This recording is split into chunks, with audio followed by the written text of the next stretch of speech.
Бурен ден во собранието. Спикерот Џафери во обид да воведе ред постави 4 лица од собраниското обезбедување на говорница, откако опозицијата повторно ја окупираше во знак на протест, бидејќи Џафери не објави пауза по барањето на претеникот Зоран Илиовски.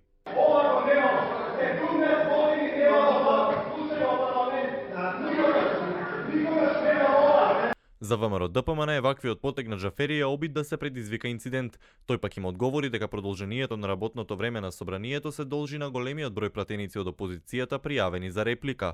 Во текот на целиот ден пратениците од опозицијата се реплицираа меѓусебено и продолжија да ја оспоруваат расправата за Зврлевски, тврдејќи дека разрешувања по распишување на избори се спротивни на изборниот законник.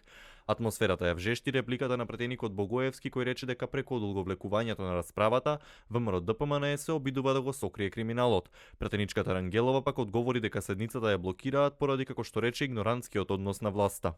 Борец, сваќам дека не сакате да дојдете во затвор, односно криминалците од вас не сакате, другите ги штитат. Ама овие лаги, овие провокации, сакате да разговараме за пожари, сакате да разговараме за договорот со Бугарија, да разговараме за бегалците и странците, така се викаат, не се викаат мигранти.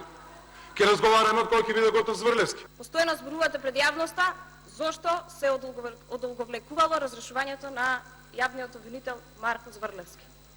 Заради вакви не говори. Не процедурално, заради... не можете да прашате. Не, ова е процедурално. Па не може да го прашате. Не. Заради ваков однос, вака се однесува и претходните ваши колеги во претходниот мандат и ми се закануваа со специјалното јавно обвинителство. ВМРО ДПМН најави дека ќе ја оспорува седницата за разрешување на Зврлевски се додека не добијат одговор на барањето од антикорупцијска, дали за тоа постои законска пречка. Владиниот предлог остана заглавен во собранието токму поради маратонските реплики и контрареплики на опозицијата, потек кој според власта има за цел да ги закочи ветените реформи во судството.